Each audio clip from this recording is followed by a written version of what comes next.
Acredite ou não, é o ego que atrai nossa atenção para as vontades e não para as necessidades. Quando embarcamos seriamente na senda espiritual, um dos primeiros conflitos com que nos defrontamos é a batalha entre o ego e o eu superior, ou vontade de Deus. O ego nos empurra em várias direções, impedindo-nos de manter o foco, mas o eu superior não causa dificuldades. Dá para imaginar os mestres ascensionados Kuthumi ou El Moria confusos e perplexos por causa da multidão de escolhas que têm diante de si? Nunca. Eles, como seres de luz ascensionados, superaram esses testes há muito tempo e trabalham apenas dentro das leis universais. Em alinhamento com a vontade de Deus, selecionam as opções que lhes são apresentadas por meio do fluxo de luz da consciência, e é com graça e harmonia que dão cada passo do caminho. Esse mecanismo produz perfeição, harmonia e abundância, oferecidas a todos pelo plano de Deus. É o ego e as lições que o ego precisa aprender que tornam a trilha difícil de percorrer. Nós que estamos encarnados podemos percorrer a mesma trilha dos mestres ascensionados. Para isso, basta conhecer as ferramentas que podem nos ajudar. A primeira dessas ferramentas é compreender que é preciso simplificar a vida, algo que não é tão fácil de fazer. Temos estilos de vida complexos e somos bombardeados pelas forças à nossa volta, tendo assim dificuldade para pensar claramente. Eis algumas sugestões para ajudá-lo. Tome todas as decisões num estado mental relaxado. Perceba que tudo no mundo físico é uma ilusão e selecione uma coisa que lhe agrade. No mesmo instante, abandone o resto. Escolha só uma coisa. Focalize sua energia nesse novo ponto e observe que a mente se fortalece rapidamente quando se toma uma decisão. Relaxe e medite sobre o que seria uma situação perfeita para você. Veja a si mesmo fazendo o que mais gosta. Mantenha a visão e o foco e defina a situação em detalhes. Anote sua visão por escrito. Descreva integralmente, se isso ajudar a formar o pensamento.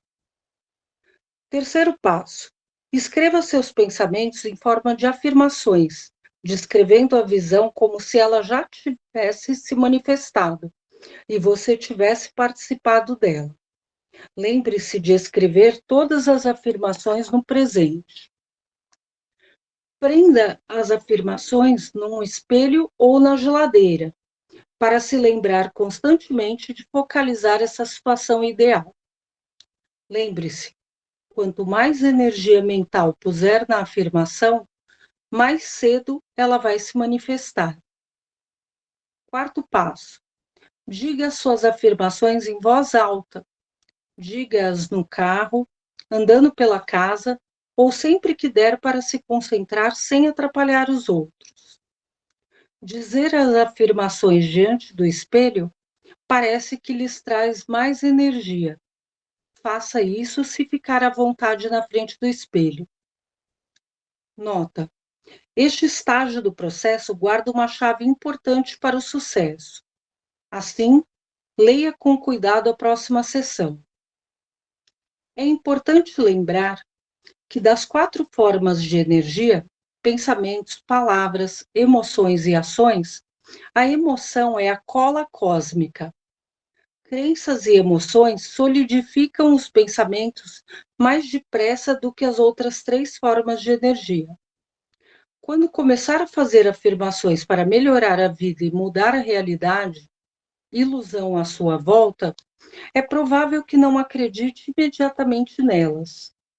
É comum não acreditar, por exemplo, em afirmações relacionadas à abundância. Se no passado você passou por momentos duros de pobreza, Pode ser difícil acreditar numa afirmação que tem o intuito de levar à abundância. Para quem teve uma vida dura, é até fácil falar, mas não é tão fácil acreditar numa afirmação como: a abundância financeira é minha e eu a aceito sem restrições.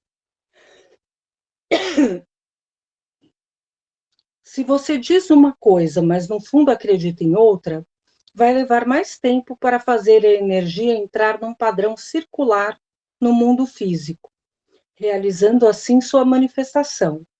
Ou, talvez, a manifestação assuma outras formas.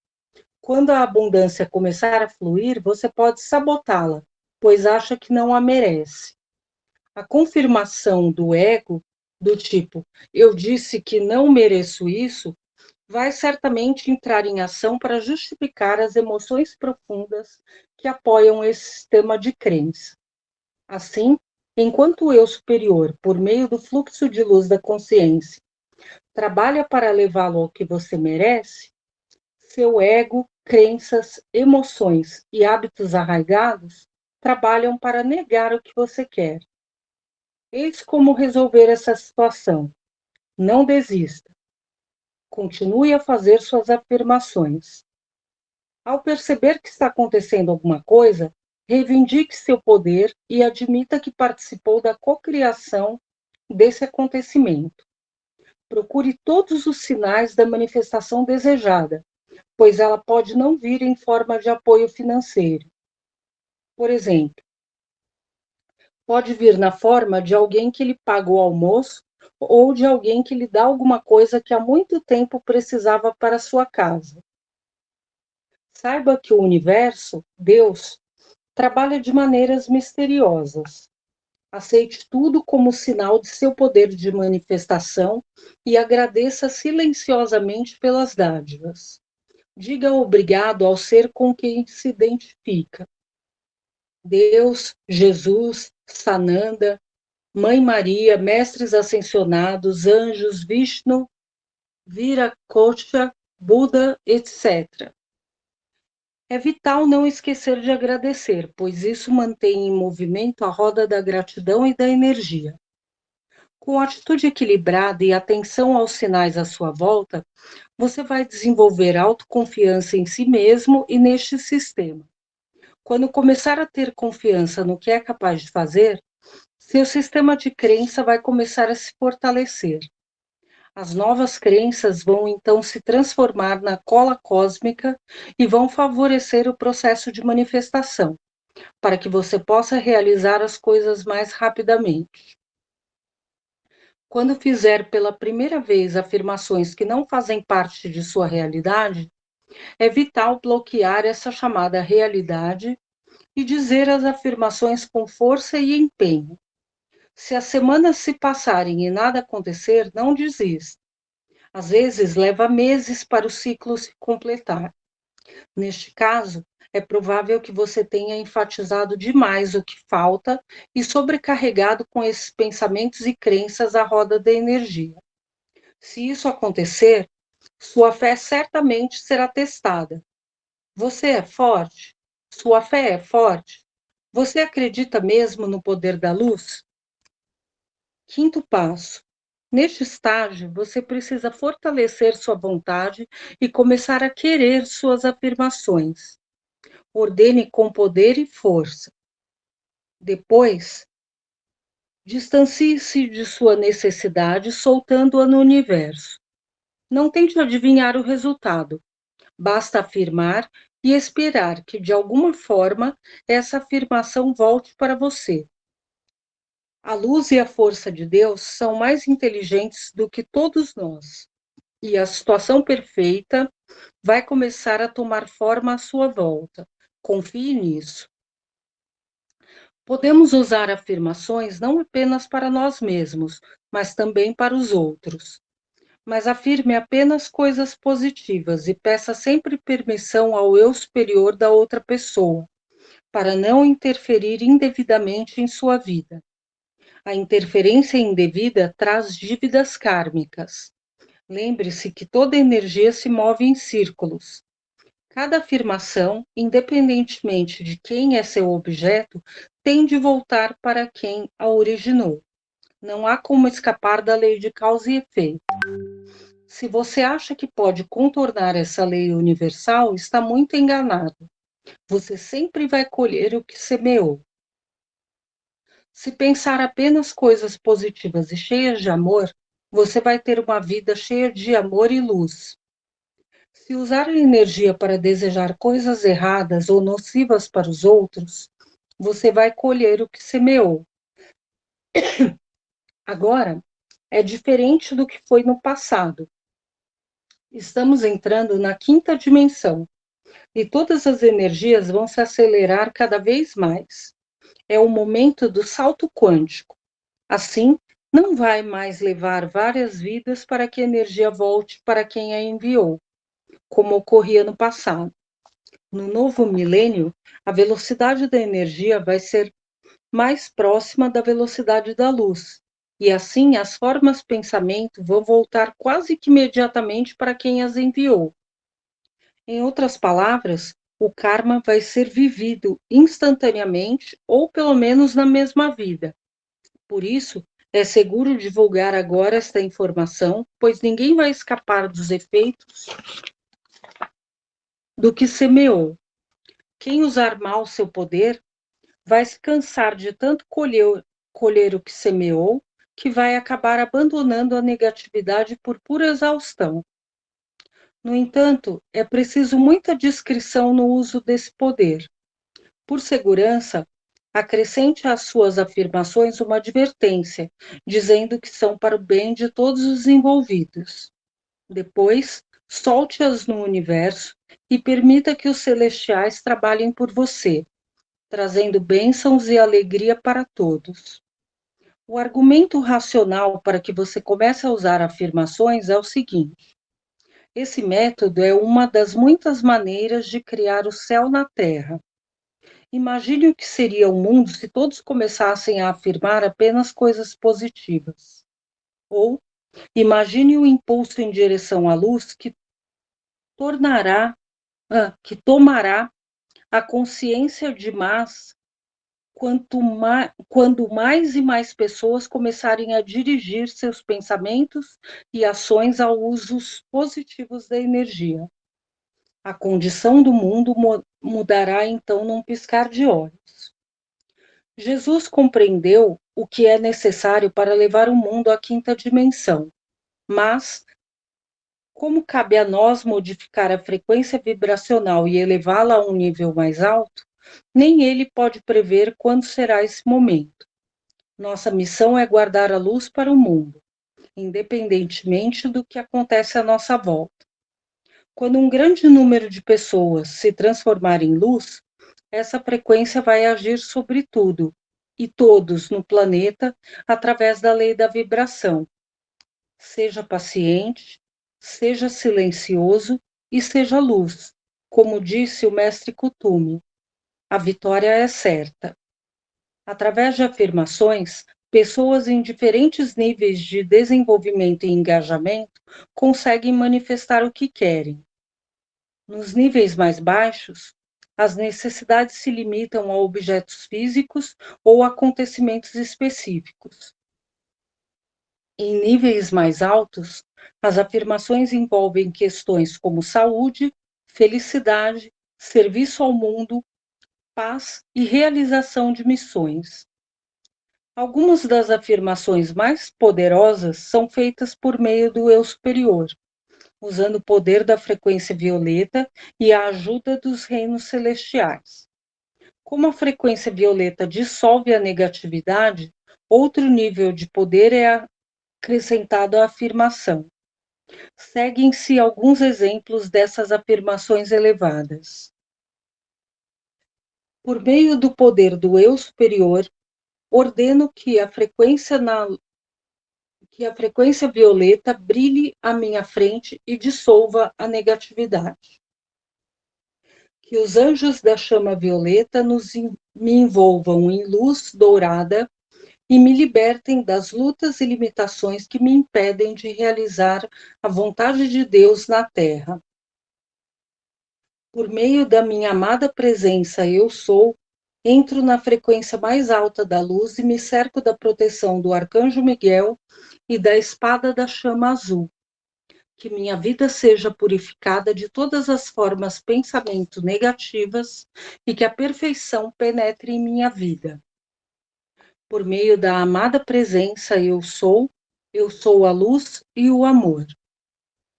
Por meio da amada presença, eu sou, todos os erros do passado são substituídos por perfeição e todas as coisas são purificadas antes que eu me aproxime. Seguem alguns exemplos de afirmações que podem ser usadas para melhorar as condições de seu ambiente imediato. Eu sou radiante e um ser de luz e amor. Aonde eu vou, os milagres acontecem. Tudo o que preciso vem a mim facilmente. O amor vem a mim facilmente e sem esforço, e eu o aceito agora. Minha saúde e meu corpo são perfeitos, e fico mais forte a cada dia. Tenho agora o emprego perfeito para mim. Termino todo o meu trabalho com perfeição, rapidez e facilidade. A abundância vem a mim sem esforço. Sou grato por isso e a mereço. Finalmente, as afirmações devem ser adequadas às suas necessidades pessoais ou para ajudar os outros. Acentuar o positivo sem nunca usar frases negativas. A força de Deus e amor e luz. Só o positivo, ela não reconhece o negativo. A ênfase deve estar no que você pode fazer e não no que não pode ou não quer fazer. Ser curtas e simples. Ser sempre no tempo presente, entendendo-se que o pedido já foi realizado. Criar novas oportunidades. Resumo: o uso de afirmações é uma das maneiras de modificar nossa vida e as condições à nossa volta. Quando levamos a consciência ao eu superior, temos acesso ao universo para estimular nossos sonhos, visões, afirmações e ações. Quando falamos em voz alta, acrescentamos a energia do som ao pensamento. Dizer afirmações nos liberta das antigas fitas e da negatividade e nos leva a pensamentos positivos. Enviamos energia ao mundo quando fazemos afirmações positivas de nossas necessidades, além de modificar antigos pensamentos negativos sobre nós mesmos. Afirmações são enunciados positivos que podem ser falados, escritos ou pensados. A manifestação é favorecida quando você visualiza o que precisa, focaliza suas energias em necessidades específicas, escreve seus pensamentos, fortalece e desenvolve sua vontade.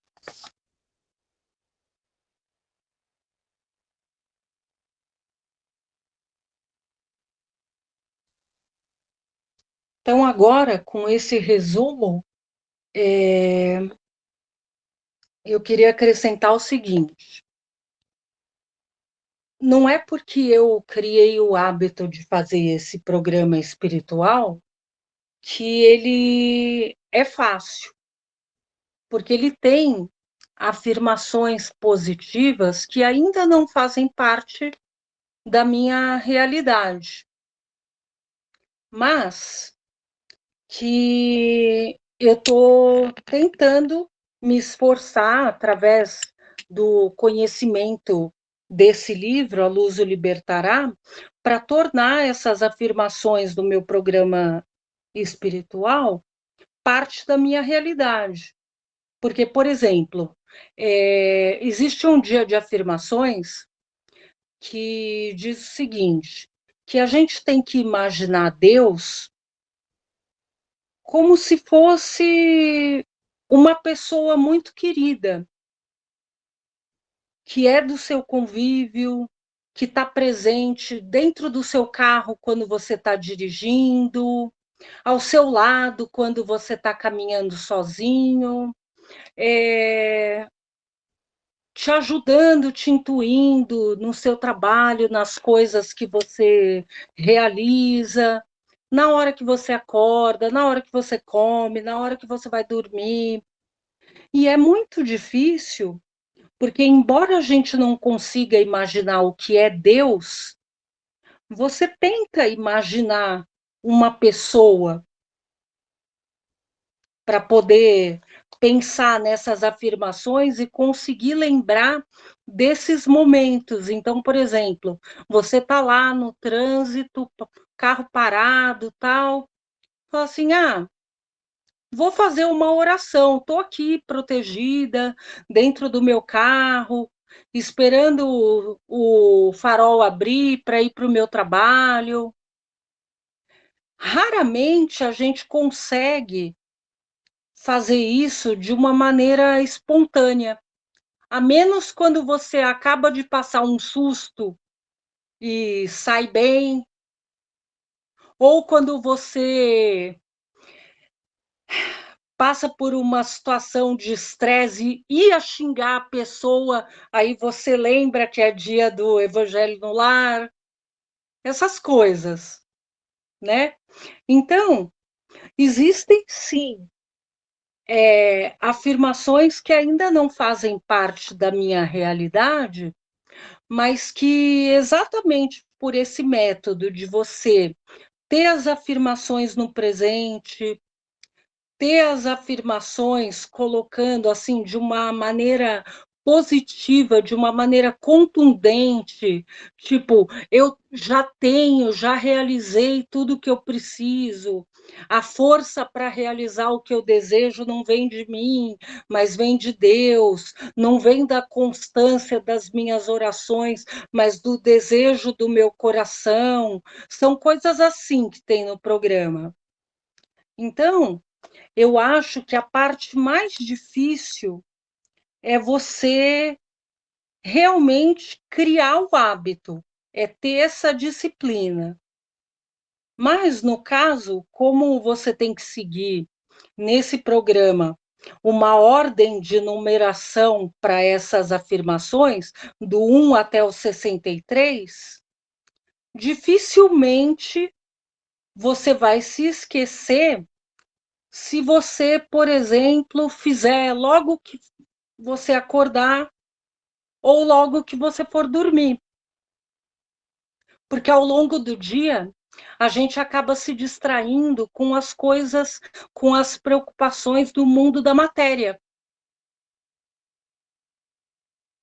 Então, eu acho que a mesma coisa vale para as nossas orações, para quem, como eu, não consegue ter o hábito de fazer a todo momento.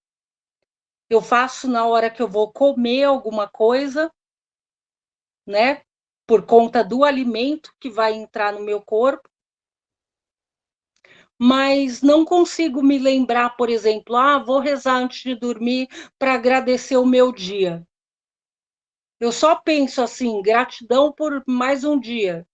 E não consigo criar o hábito de fazer uma oração antes de dormir, por exemplo. Então, eu aconselho assim que é uma prática bem legal, mesmo que você ainda não tenha um programa de orações ou de afirmações positivas, criar esse hábito a partir da sua própria rotina, ou de falar só, sei lá, gratidão, meu Deus, ou de fazer a sua oração no início do dia e no final do dia, para começar, né? Eu não sei como são os hábitos de vocês. Gostaria de saber quem tem a disciplina para rezar todos os dias. Orações assim conhecidas. Alguém? Que bom. Vocês estão vários degraus acima de mim. que ainda não consegui.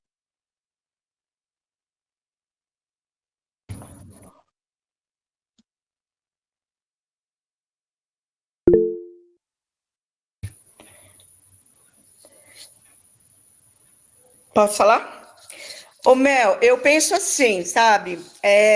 Eu não preciso ficar falando orações, né? Mas eu também, assim como você, tem dia que eu estou menos cansada, eu rezo. Mas não rezo, eu rezo.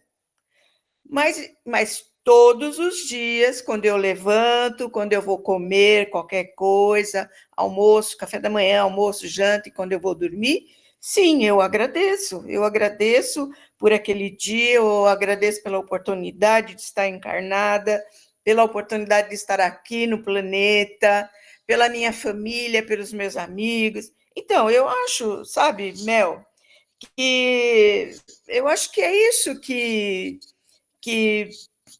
vale, né? Você ser agradecida por as coisas que te acontecem.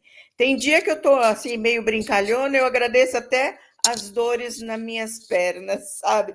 Obrigado, porque se não fosse as dores, eu não teria perna, né? Então, muito obrigada, sabe?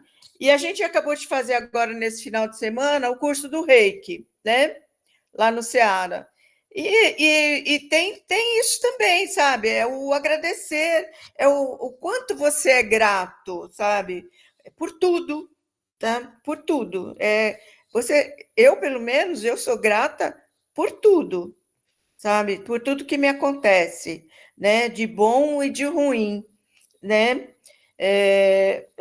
Eu, para mim, é isso que é suficiente, tá? Não fico também rezando, não, né? Porque acaba ficando eu disperso naquele tanto de reza, eu disperso.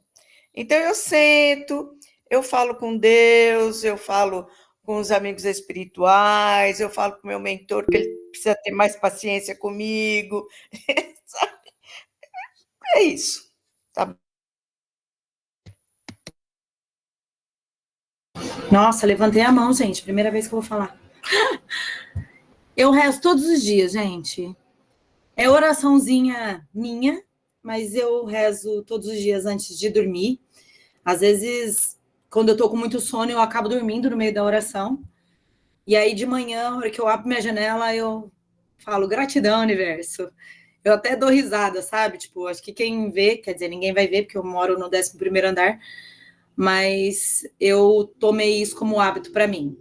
Se faz efeito, a gente não sabe, mas a gente continua fazendo e continuará fazendo, né?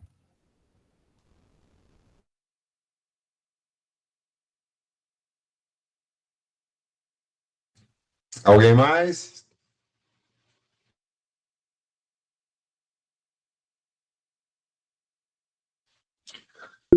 Melissa falou uma coisa que é muito importante. Oi, fala, Irene, você primeiro.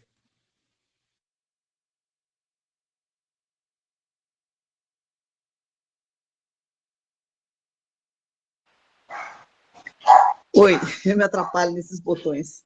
Não, eu só queria fazer um breve comentário.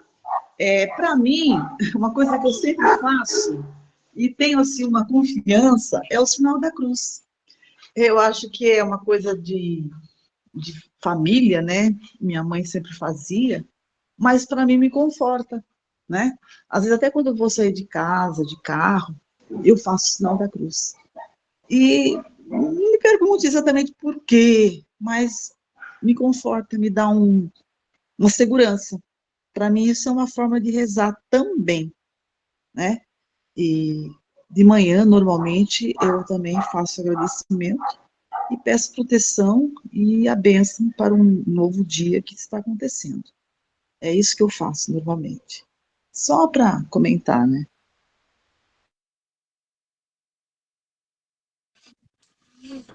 Legal.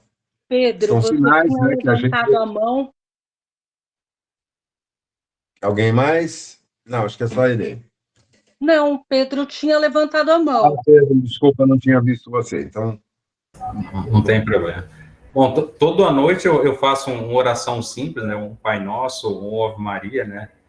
Peço por muitos irmãos que estão em situação difícil, ou de saúde, ou, ou outra dificuldade mesmo em casa, no trabalho, ou no seu dia a dia, né? Também peço por mim também e agradeço também a jornada do dia.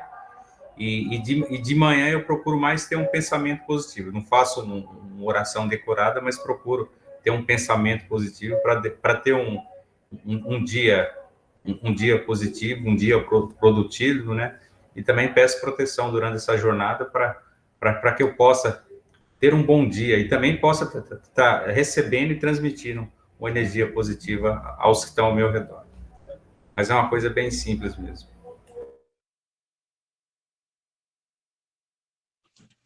Vamos lá, para que eu não passe por cima de ninguém, alguém mais quer fazer algum comentário? Tá. Me chamou muito a atenção, e não por coincidência, foi tema de uma palestra que eu fiz ontem lá no Lizarga, essa forma de imaginarmos a divindade. Porque nós todos temos uma formação judaico-cristã nos últimos milênios. E aprendemos muito e desenvolvemos hábitos milenares de nos reportarmos a uma divindade distante, que está muito além da nossa capacidade de compreensão e imaginação. Mesmo quando nos dirigimos a um foco central, por exemplo, a Jesus como nosso mestre e tal, essa imagem é algo muito distante de nós, pelo menos da maioria de nós, e eu me refiro de uma maneira coletiva, né? Não individual. Enquanto que, se a gente se ativer às orientações que Jesus mesmo nos deu, ele enfatiza a importância de que nós devemos nos recolher na oração para dentro de nós mesmos. E ele afirma que nós somos deuses, que podemos fazer tudo aquilo que ele fazia e ainda mais. Ora, isso só é possível se a gente observar para dentro de si próprio. Esse conceito e essa forma de expressão, eu sou, reconhecermos o eu sou, que é o nosso espírito imortal, que é a chama divina que está dentro de cada um de nós, vem sendo usada com cada vez maior frequência em várias correntes espiritualistas. Inclusive, nesse capítulo mesmo, ela é utilizada várias vezes, né? Esse eu sou é algo mais próximo, mais íntimo, mais profundo e dentro de nós mesmos. E como a Melissa colocou muito bem, conversarmos com essa presença, conversarmos conosco mesmos, identificando que há em nós um eu maior, que é a expressão de Deus, é o mais próximo de Deus que conseguimos chegar, facilita muito quando adquirimos esse hábito e fazemos isso cada vez com maior naturalidade, de mantermos essa conexão, não usando fórmulas mecânicas de oração, como fazemos com as orações que aprendemos desde sempre, né? Do Pai Nosso, da Ave Maria, ou quaisquer outras orações. Nada contra elas têm, sem dúvida nenhuma, o seu poder energético e a sua vibração, que nos ajuda a sintonizar. Como todo mantra, é uma forma de conexão. Mas, quando nos dirigimos a nós mesmos, e estando sozinhos, fazermos isso em voz alta, conversando conosco, mas não com o nosso ego, com esse que está atuando na matéria-prima, com esse Zé Antônio que está aqui falando e olhando para uma câmera. Mas quando o Zé Antônio se cala e conversa com a essência que está além do José Antônio, mas aqui dentro, num plano extradimensional, fica uma coisa mais próxima, mais íntima, e nos permite uma conexão mais intensa. Eu creio que seja isso que ele procura enfatizar bem aqui nos ensinamentos que ele dá. Quando fazemos essas afirmações, mantermos um único ponto, focado na consciência, na atenção plena, seja durante uma meditação, uma caminhada, enquanto estamos dirigindo, no momento de uma refeição, quando despertamos pela manhã, vamos escovar os dentes, está lá aquele papelzinho para nos lembrar aquilo que devemos colocar o nosso foco. Isso, de alguma forma, é um processo de treinamento contínuo que vai cada vez mais nos conectando à nossa verdadeira essência, que é algo que nos faz imensa falta no dia a dia. Porque o ego assume o controle a maior parte do tempo. E a partir dele, nós perdemos essa conexão com a nossa essência, com a nossa conexão maior com o divino que habita dentro de cada um de nós. O que vocês acham disso? Isso é uma impressão que me veio agora. Esse lado da intimidade com o eu sou, que está aqui dentro, não lá fora, não em algum lugar no céu distante, ou no passado, ou na lembrança, ou nas emoções que sentimos em algum momento, mas no presente, no agora, nesse exato instante em que eu me dirijo a essa extra e supraconsciência que está dentro de mim. Alguém quer complementar isso? Porque é uma coisa muito pessoal, está saindo assim, sem muita reflexão.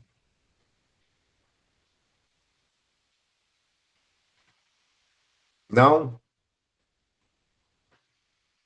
Eu gostaria de falar que, embora as orações que nós todos conhecemos, embora elas sejam já, como que eu posso dizer, muito familiares, eu quando oro, mesmo essas orações que se diz decoradas, se eu falar de forma mecânica, para mim não resolve. Eu uso essas orações, um Pai Nosso é tão magnífico, quando realmente a gente põe o coração ali, a nossa alma, uma Ave Maria, bem sentida, é isso aí, tem que sentir.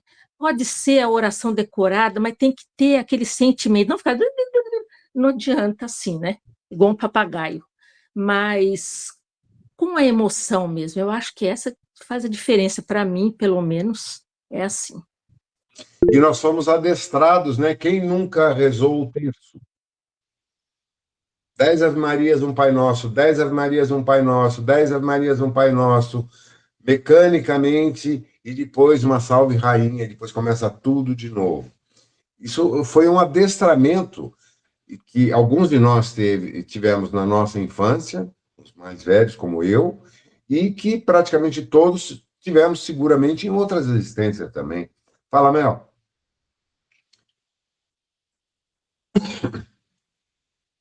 Mércia, é exatamente o que está escrito no livro A Luz o Libertará.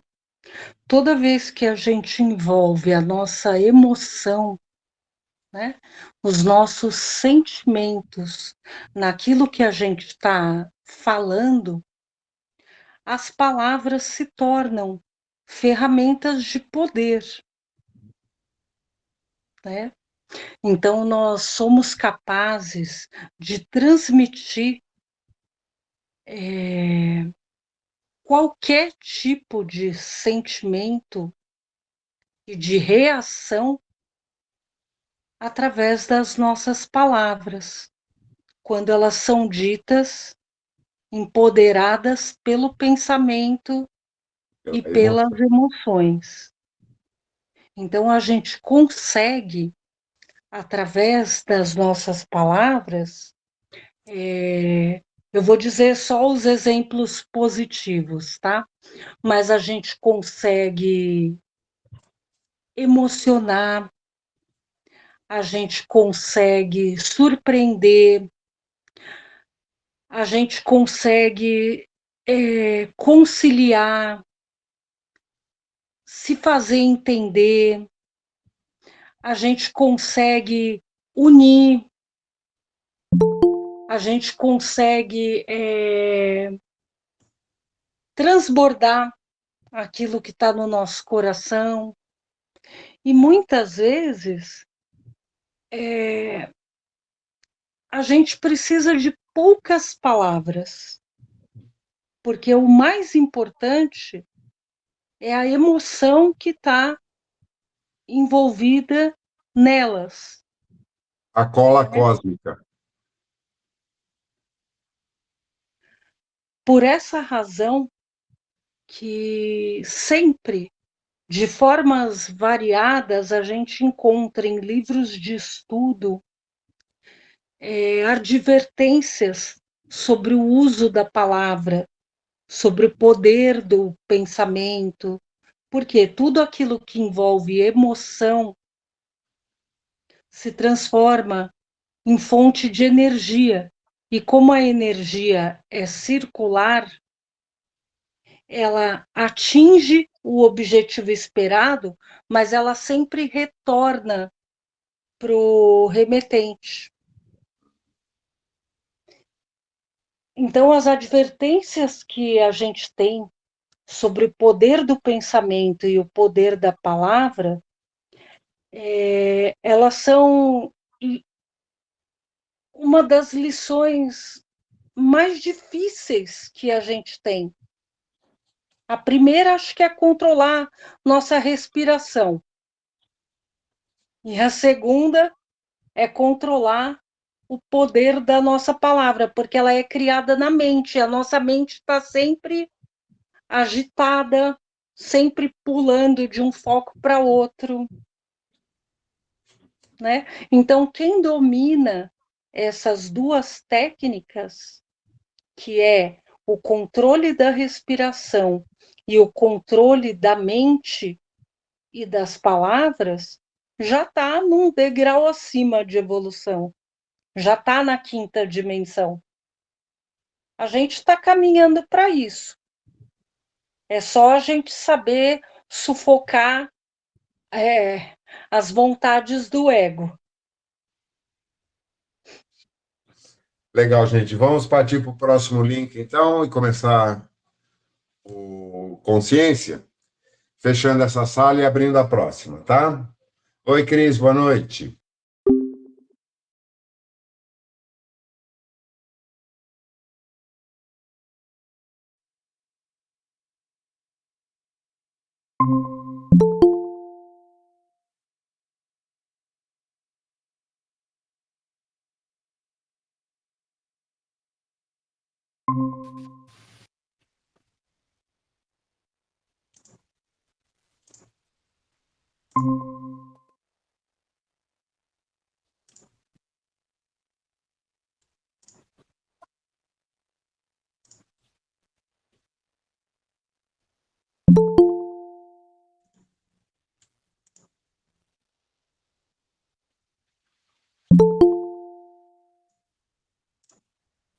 Opa, estamos ficando bom nisso, hein?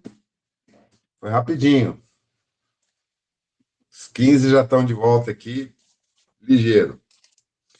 Vamos lá, nós vamos entrar no capítulo Obsessões Complexas. Capítulo muito interessante que certamente vai trazer muitos ensinamentos muito úteis aqui para nós. Como enfrentar as obsessões complexas? Como podem ser caracterizadas as referidas obsessões? Na classificação habitual do processo obsessivo, encontramos uma abordagem estritamente doutrinária ou didática quando se consultam os escritos de nosso irmão Allan Kardec. Sob essa ótica, verificamos a procedência do método utilizado pelo codificador ao denominar as diversas fases da obsessão como obsessão simples, fascinação e subjugação, reconhecendo, dadas novas evidências, a existência de possessão.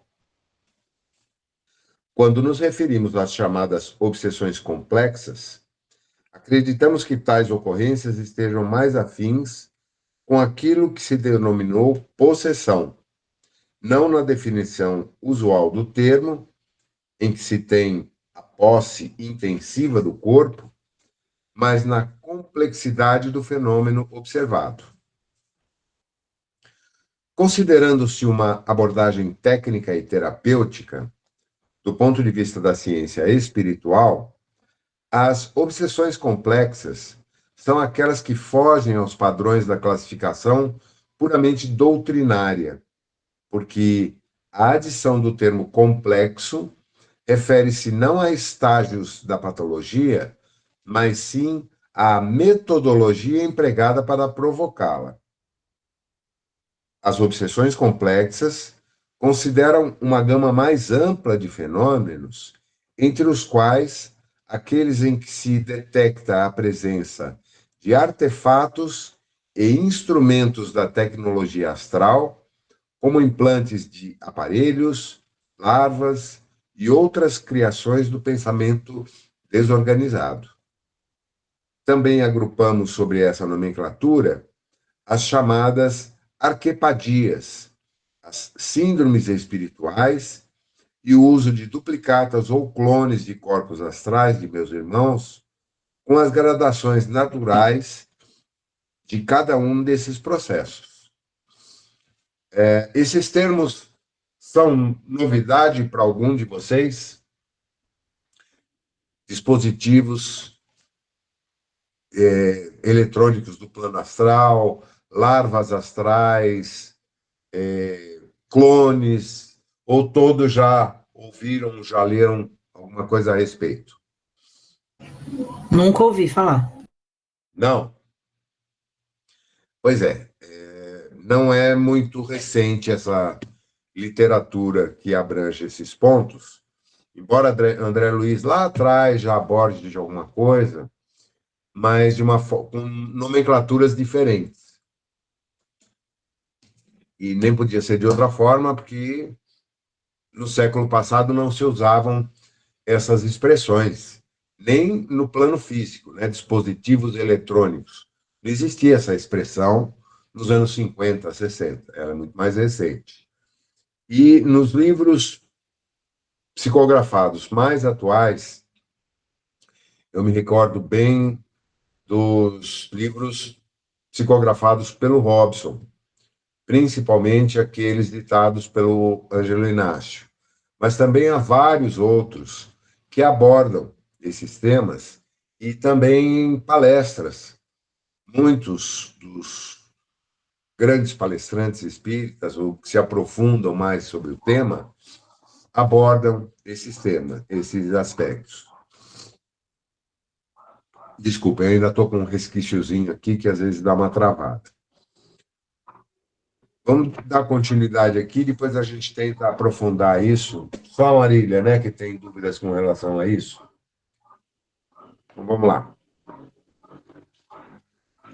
Na abordagem dos fenômenos obsessivos de alta complexidade, não se deve esquecer de que meus irmãos estarão lidando com seres extrafísicos, possuidores de uma estrutura técnica e de uma bagagem científica, além daqueles que, desde uma época remota, lidam com forças ocultas da natureza nos chamados procedimentos da magia negra ou goécia.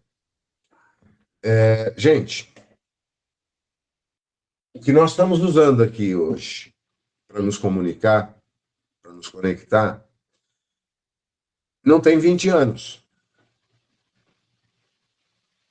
Então, se a gente imaginar a evolução que tivemos no plano físico ao longo das últimas 2 décadas e imaginarmos a possibilidade de como se situa hoje, no plano extrafísico, a tecnologia e a ciência, dá para a gente ter uma vaga ideia daquilo que nós estamos falando. Hoje nós já estamos falando no plano físico, o maluco lá, o americano, já está fazendo implantes eletrônicos no cérebro. O outro maluco brasileiro, Miguel Nicoleles, já demonstrou na prática a possibilidade de criação, de interação cérebro-máquina, colocando próteses eletrônicas sem nenhuma comunicação neural com o cérebro, apenas através do comando mental, um paraplégico consegue movimentar essa prótese e consegue andar. Isso já foi demonstrado inúmeras vezes, cada vez está evoluindo mais. Ora, no plano extrafísico, isso está muitas décadas, no mínimo, para ser bem pessimista, além do que no plano físico. Portanto, essa descrição de utilização por parte dos seres extrafísicos para exercerem domínio e imporem ideias sobre os encarnados atingem graus muito além daquilo que a gente consegue imaginar. Nós estamos fazendo isso no plano físico através das redes sociais, através da grande mídia, através da criação de vírus informacionais que fazem com que milhões de pessoas recebam uma informação simultaneamente, e por mais falsa que ela seja, ela se propaga e acaba sendo entendida como uma verdade. Chamamos isso de fake news. E por aí afora. Então, no plano extrafísico, a coisa está bem mais evoluída. O uso de clones já é relatado por vários autores. Clones mesmo. Clones físicos de encarnados que os substituem em situações crônicas, críticas, importantes para os rumos da humanidade e tomam decisões que afetam a vida de milhões de pessoas no lugar daquele que seria o original daquele clone. A gente não pode descartar isso com alguns dos líderes da atualidade. Vamos lá, continuando aqui. Entre os quadros mais comuns às obsessões complexas, podemos citar aqueles em que há implantes de aparelhos parasitas. Nesses casos, procede-se à separação do parasita do corpo espiritual ou etérico do hospedeiro, a chamada vítima, cuidando-se do espírito que se apresenta como autor ou executor do fenômeno. Ou seja, o tratamento não é feito no indivíduo que está sofrendo essa obsessão, mas sim no autor ou executor daquele processo, para que ele desative os dispositivos que ele implementou. Nessa linha de ação, convém observar a necessidade de o operador, o terapeuta do espírito, ou o chamado doutrinador, ter conhecimento, ao menos relativo, de procedimentos terapêuticos mais atuais, como técnicas de programação neurolinguística, reprogramação mental ou emocional, magnetismo, hipnose, etc. A apometria entra muito nessa faixa. Além disso, obviamente, que ele seja um estudioso constante, tanto desses temas, quanto dos conteúdos doutrinários da codificação espírita.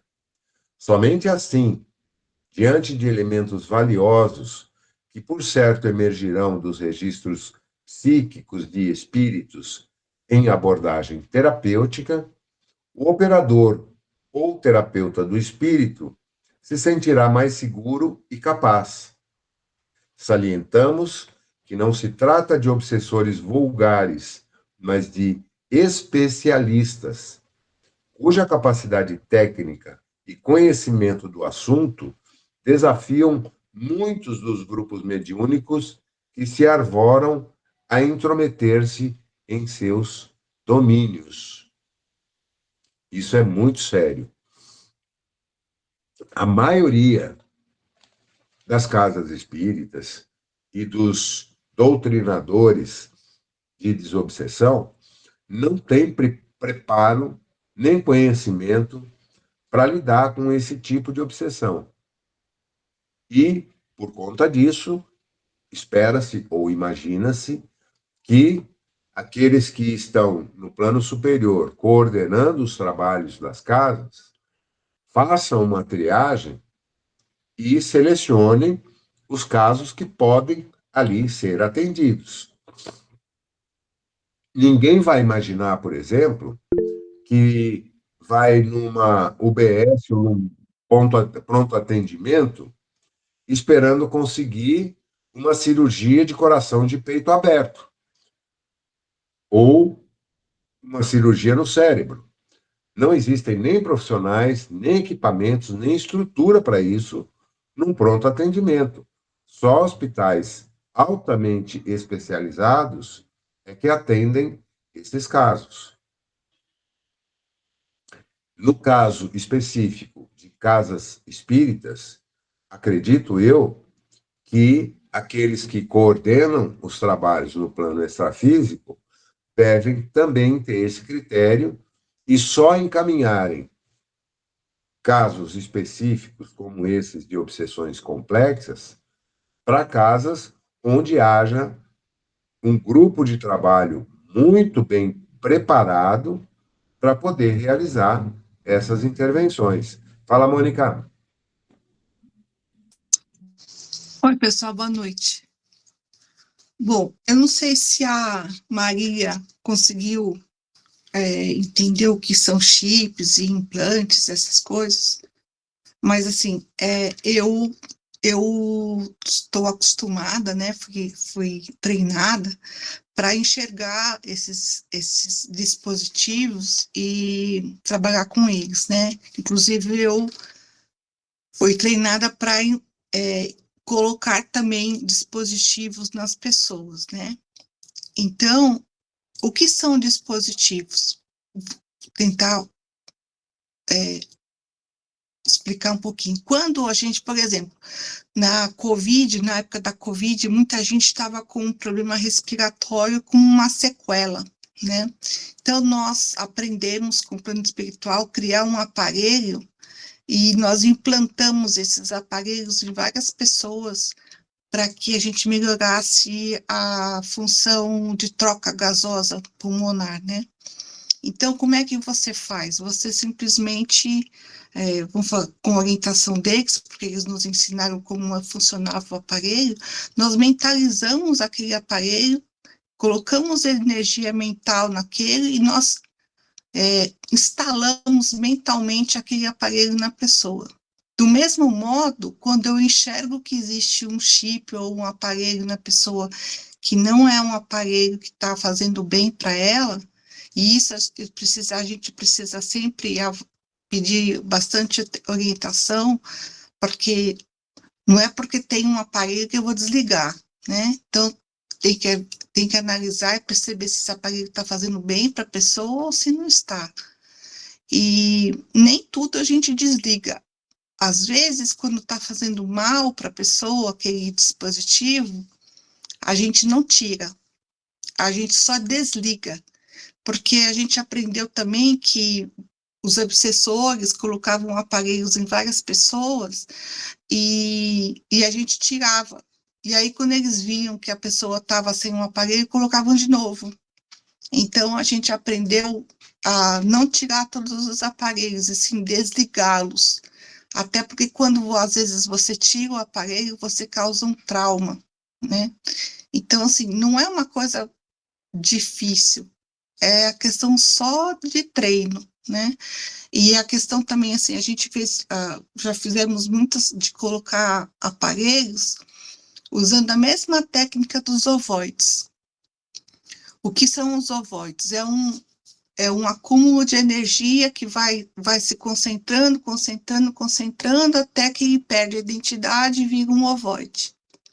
Então, por exemplo, para células de câncer, nós aprendemos a colocar também uma rede em volta das células de câncer, e aí essa rede ela vai apertando as células de câncer até que elas perdem a energia e elas vamos falar, morrem, vamos falar assim, né? Então, a gente aprendeu a fazer o reverso. Do mesmo jeito que eles aprenderam a fazer implantes de chips com a gente e equipamentos com a gente, eu também aprendi a fazer equipamentos para o bem. Eu coloco muito equipamento no joelho das pessoas, né? Todo mundo tem um probleminha ali no joelho, então, problemas no ouvido, problemas no joelho, problemas no pulso, enfim, tem vários locais que a gente consegue colocar aparelhos e melhora muito. Fígado.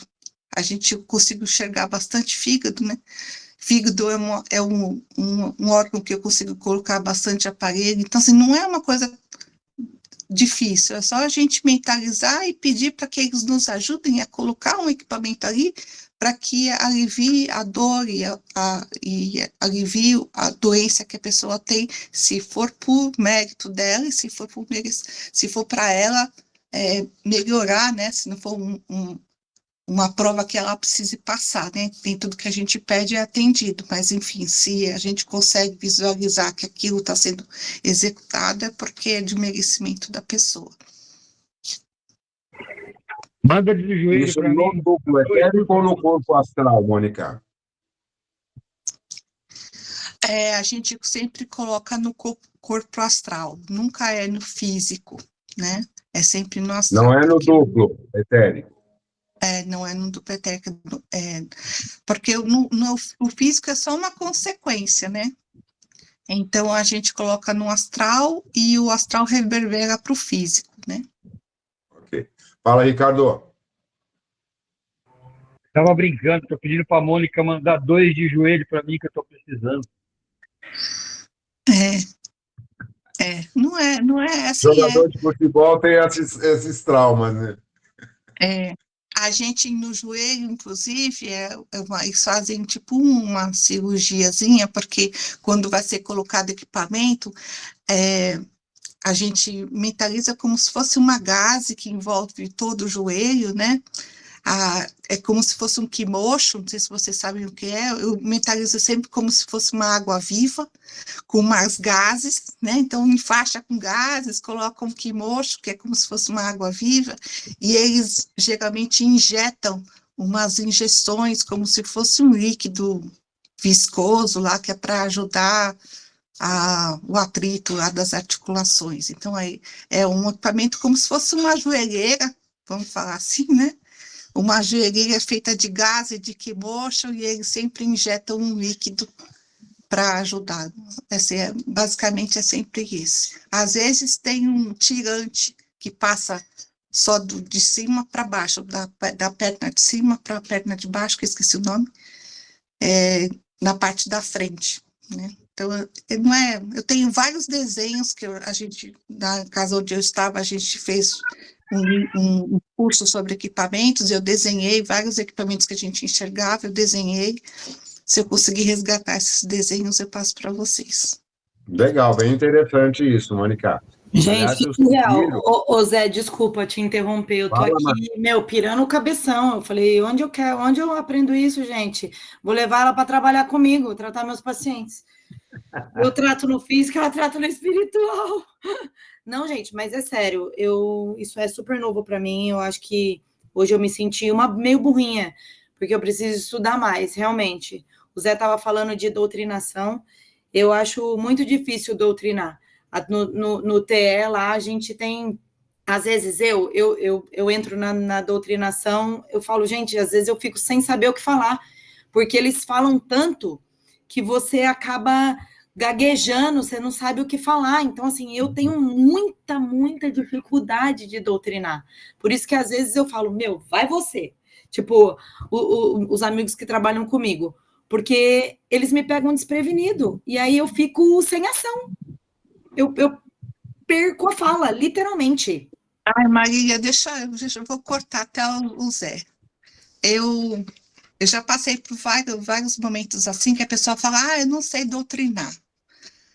Todo mundo é doutrinador, não existe quem não seja doutrinador. A gente tem um medo, né, de começar a doutrinar, mas é o medo. Mas assim, pensa sempre assim, aquela pessoa que está em comunicação com você nada mais é do que um espírito, igual a você. Ou talvez pior do que você, né? Mas é um cara igualzinho a você. Então, assim, conversa com o espírito como você estivesse conversando com um estranho, mas que é uma pessoa, né? Raramente é um ser que não seja humano. Já tratei seres que não são humanos, mas quando não são humanos que eu percebo, eu trago para a forma humana. Mas assim, conversa com eles como você está conversando aqui comigo. Pergunta o que ele precisa, o que ele está se sentindo mal, o que você pode ajudar. É tipo, a primeira palavra é assim, calma, eu estou aqui para te ajudar, a gente está aqui num plano seguro, o que eu posso te ajudar? Geralmente eles falam que não precisam de ajuda, que eles estão ótimos, né? Eu tento, Quem viu, ruim é a Mônica? gente, eles estão Mas sempre às vezes ótimos. tem uns sem vergonha que, começa a Então, assim, devido. você comece a doutrinar e sempre peça para um doutrinador que já tem o hábito, já tem costume, observar. Porque quando você engasgar, ele assume. Mas você precisa perder esse medo, e o medo a gente perde começando, sabe? E assim, sempre, não adianta evangelizar o espírito, né? Não adianta. Para mim, esse negócio de ficar evangelizando o espírito não rola. É sempre perguntar o que você pode ajudar. Então, assim, geralmente o cara está numa situação de que ele está obsediando a pessoa porque ele acha que a pessoa fez alguma coisa errada para ele, ou porque ele acha que a pessoa é burra e é muito inteligente, ou porque ele morreu num acidente, está faltando a perna, a cabeça, o braço. Então, você vai recompondo, refazendo aquele membro que ele acha que falta, vai trazendo ele para um conforto e por um momento de energia suficiente para você transportar ele para um hospital espiritual. É isso que eu faço, sabe? Eu trago a pessoa para um momento apenas que eu possa transportar ele para um hospital ou uma colônia que ele vai ser encaminhado, sabe? Não adianta você querer perguntar assim, por que você está obsediando a pessoa? Os porquês, nunca pergunte por que nada. Não interessa por quê. Só interessa assim, o que é que você pode ajudar ele. Você pensa assim, você está sempre resgatando um espírito, tirando aquele espírito do sofrimento. Então, você pergunta para ele o que é que você pode ajudar ele para sair daquela situação. Fala, Mel. Acho que outra dica legal, Marília, apesar de eu não ter trabalhado muito com desobsessão, é a seguinte: você sempre tentar se conectar com aquele espírito que está se manifestando através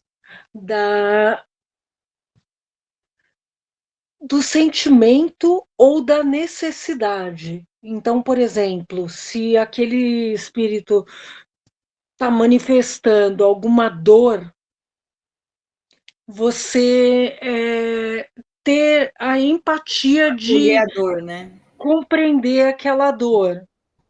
Se ele está com alguma necessidade, se conectar com aquela necessidade. Por quê? Porque se você for tentar fazer juízo de valor ou tentar compreender os motivos, questionando, você vai bater de frente, você não vai conseguir. Mas, se você se conectar com aquele espírito através da mesma sintonia, em termos de sentimentos, você vai conseguir captar pela sua intuição o que está acontecendo ali, sem precisar perguntar diretamente. Ou você vai ver, ou você vai sentir, ou então ele vai acabar abrindo para você o que está acontecendo. Às vezes eu me sinto um pouco esquisita, porque eu não vejo, gente. O que eu só sinto. E às vezes... Mas não precisa ver. E aí, tipo... Bom, eu tento fazer o meu trabalho da melhor maneira possível, né? Tipo, eu até brinco com as pessoas que trabalham lá comigo. Eu falo, ai, gente, eu me sinto tão pequenininha. E aí, uma vez... Vou abrir aqui para vocês. Eu passei com o Dr. Christian e não precisou eu falar nada. Ele falou para mim, sabe? Ele falou, Marília, não se diminua. Você é muito importante. Você pensa que não é, mas você é. E eu falei para ele, isso confortou tanto meu coração, até me emociono. Porque eu acho que eu estava precisando escutar isso, sabe? Porque às vezes a gente acha que a gente não está fazendo o suficiente, né? E aí, depois disso, eu tentei trabalhar na minha mente que sim, eu sou importante, que eu tô ali fazendo bem, sabe? É complicado. Obrigada, porque gente. a gente se compara com as outras pessoas. Sim. E cada um tem um tipo de experiência diferente. Então, pode ser que numa determinada situação, num determinado contexto lá, você não precise necessariamente enxergar o que está acontecendo. Sentir já é suficiente. Sim. Entendeu? E aí, muitas vezes, quando você tem uma conexão perfeita de empatia com o espírito que está se manifestando, você não precisa enxergar. Ele começa a relatar para você com tantos detalhes que você consegue visualizar sem ser vidente. Entendeu? Então, cada vez que você se sentir diminuída, se isso ainda acontecer de novo, lembre-se de que cada um tem a sua parcela de contribuição para o fenômeno acontecer. Então, a sua parte é importante para que aquela situação se desenrole, para que aquele processo seja amenizado ou resolvido. Então, não se compara conscientemente com o poder mediúnico da outra pessoa, porque a mediunidade todos nós temos.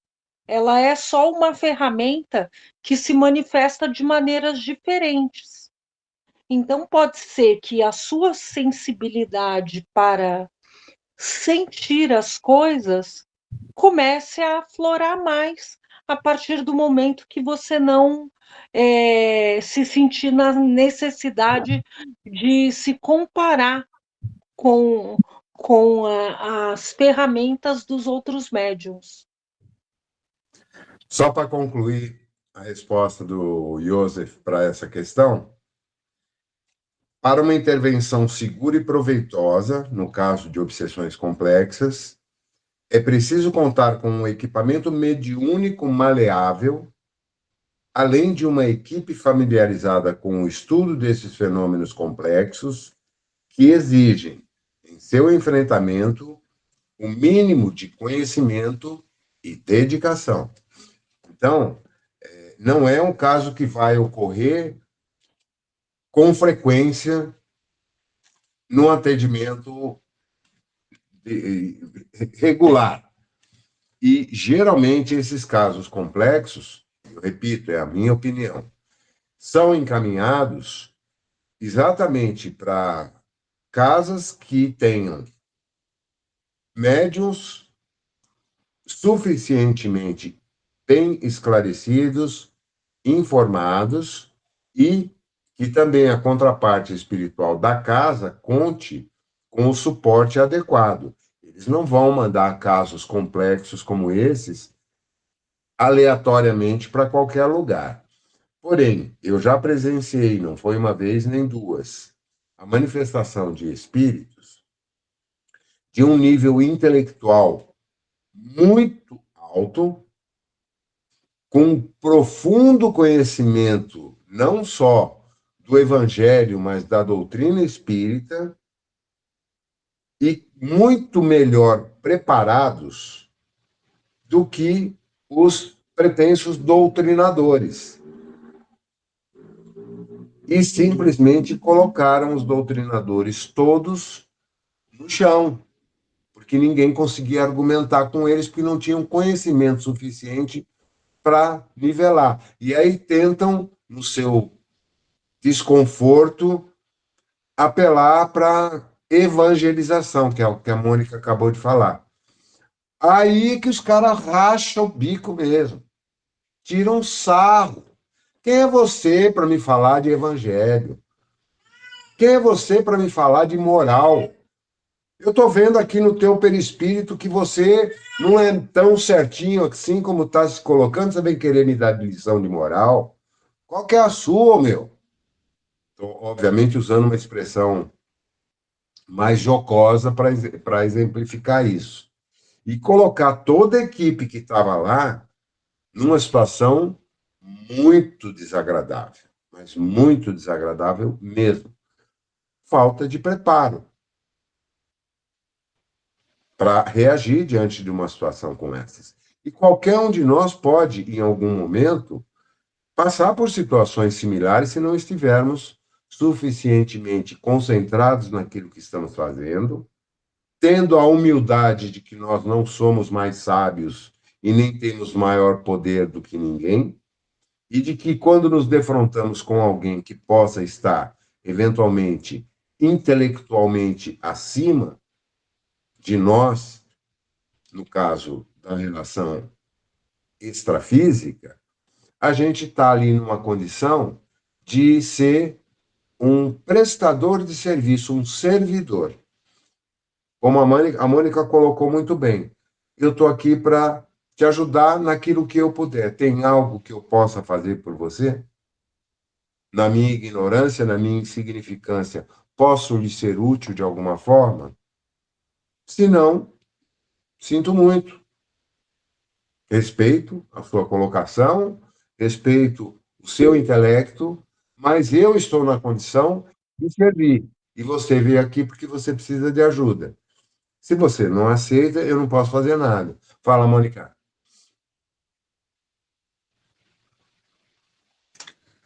Eu já doutrinei alguns magos, a conversa é sempre bastante inteligente, né?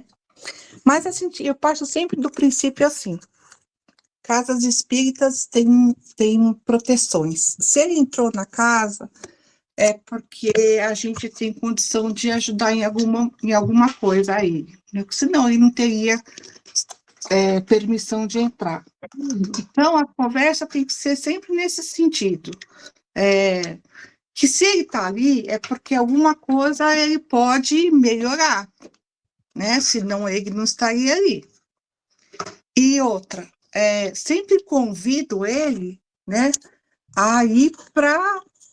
Aí mostro nossos mentores para ele, mostro nossos Exus para ele, geralmente. Eu peço para os Exus conversarem com ele, mostro eles para ele. Geralmente eles tomam um certo respeito, um certo susto até, às vezes, e sem ameaça nenhuma. Eu convido eles a ir junto com Mas nossos você mentores. está preparada e convicta de que há uma assistência te dando Exato. respaldo para isso. Tem muito doutrinador que, se falar que tem um Exu lá para ajudar, ele sai correndo. Então, aí, assim, eu tenho plena E começa convicção, a rezar prece de Cáritas. Eu já vi isso acontecer, aí, Mônica. Você abre aí esperando. convido ele a ir para Ruanda, para Não, eu acompanhar estou nossos falando Exus. o doutrinador, não o espírito manifestante. Entrar em pânico. Então, se o Por não ter doutrinador conhecimento. não conhece, Exus, que as pessoas ainda têm um preconceito, que são os guardiões, que é a mesma coisa, né? Uhum. Toda casa tem, toda casa espírita tem, né? Senão Tem tudo. é tipo os policiais do lugar, né? Mas tem Se, dirigentes de casas espíritas que, se você falar isso para ele te expulsa de lá. então aí precisa ser reciclado, né? Porque se ele não entende com quem a gente trabalha, né? Hoje Aí vai nós ser. não temos mais esse problema no Ceará, mas já tivemos. Então a E não gente faz tanto precisa, tempo assim, assim. sempre uma conversa assim, ó, tudo que, assim, às vezes você fala, ó, eu tenho um mestre, meu mestre é Jesus. Não sei se você conhece, se você não conhece, vou te mostrar meus guardiões e vou fazer um convite para você ir nesse lugar, mostra a Luanda para ele, fala, ó, eu acho que você pode ganhar um conhecimento. De repente, você ganha um conhecimento até para você vir trabalhar conosco depois. Exatamente. Tem a livre-arbítrio, ele pode ir, olhar, não gostou, vai Mas embora, para isso porque ninguém vai você tem que aprender. ter o conhecimento sobre o que é Aruanda, sobre Sim, o que são os guardiões, qual o poder que eles têm, qual a sua ação. E é o que sim. ele fala aqui. Tem que haver uma equipe mediúnica que tenha conhecimento adequado para poder lidar com esse nível de espíritos. E Quando até isso falando para a ainda Marília não assim, está viu, Marília? formado, só vem os casos mais simples. Gente, nós estamos Então, estourando o nosso horário já. Só complementa o teu raciocínio para a gente encerrar, mãe. aí assim, só para falar assim para a Marília que está começando agora, quando a gente canaliza um espírito, tanto, tanto o incorporador como o doutrinador que vão conversar com esse espírito, eles têm, vão falar assim, eles são escolhidos, porque eles estão na mesma vibração daquele espírito. Vamos falar assim, a gente tem capacidade de se comunicar com ele. Então, espíritos mais densos não vão ser incorporados numa dupla que está começando agora. Porque já tá escolhido, né? Já tem uma equipe Claro. preparada, a casa deixou ele para lá, porque na equipe tem alguém ali capaz de entrar naquela frequência para conversar com a pessoa. Então, eu vejo às vezes acontecer o seguinte: incorpora um espírito ali para conversar, o doutrinador fica e fala assim: doutrina aí você. Não, gente, se doutrinou, se chegou ali, é porque você é capaz de fazer, não empurra para o próximo. Tem confiança, porque assim, tá na frequência, senão não deve. Se você tá ali, é porque você tá na frequência. Vai na fé que dá tudo certo. E se você precisar de ajuda, pede ajuda de mais um doutrinador, mas nunca saia da conversa. Você vai aprender a fazer essas coisas. É isso aí, é um desafio permanente e, principalmente, a doutrina dos espíritos nos ensina a importância de nos instruirmos. Por isso estamos aqui. E por isso agradecemos a presença de todos mais uma vez. Foi muito legal hoje, bastante participado. Até a Marília falou, gente, precisa marcar aqui no meu calendário. Eu abri a boca, gente, isso é 27 raro. de maio, é uma data histórica. Mas é Mas muito bobo. legal, Marília, muito bom mesmo essa tua Obrigada, participação gente. e a de todos aqui. Eu acho que a gente está, nesse grupo, atingindo um nível de interação que nunca tivemos antes, sinal que estamos evoluindo e é muito legal isso. Marina, rapidinho para a gente poder fazer o encerramento, querida, por favor. Cristina. Não, sou eu, vou falar rápido. Eu peço desculpas nos meus atrasos, porque faz 11 dias que eu comecei a tomar um remédio muito forte para doença autoimune, que eu tive esse diagnóstico agora, então eu fiquei muito acabada. Eu estou me recuperando, né? Por mais que eu saiba do espiritismo, a gente fica cambaleado, né? Então, eu tô com doença de Crohn, talvez Hashimoto também, então é tudo autoimune. Então, eu tô pedindo ajuda, sabe, assim, de terça-feira eu tô indo num local que chama Casinha Azul, que tem mãos fraternas, que faz uma meditação, uma transmutação de energia, enfim, Por isso que eu estou chegando mais tarde, tá? Eu peço desculpa para todo mundo. Não há o que se desculpar, querida. Só o fato de você estar aqui com a gente, mesmo atrasada, você é sempre bem-vinda, tá? Muito obrigada. Cristina, eu era uma das dirigentes de mesa lá da Casinha Azul. Você está em boas mãos, viu? Aí, E ó. se você puder passar no Guilherme na Sueli para fazer acupuntura, vai te ajudar bastante, tá? Obrigada, muito obrigada. Eu estou fazendo aurículo. Legal. Aliás, eles fazem falta aqui também, né? Nem a Sueli nem o Guilherme puderam vir hoje. Mas, gente, valeu de montão. Estamos aprendendo muito e somos muito gratos por isso. Tá aí a Tonilda, ó, malhando duro lá, mesmo assistindo a aula, mas está preparando as bandeirinhas. Então, aqueles que tiverem disponibilidade, se candidatem a voluntários lá, porque as equipes estão bem desfalcadas ainda, pelo que o Júlio me falou. E pelo dia de hoje, gratidão a todos, gratidão em especial à nossa Mãe Maria, que também está representada nos nossos corações aqui, e a quem agora endereçamos essa oração de gratidão. Ave Maria, cheia de graça, o Senhor é convosco.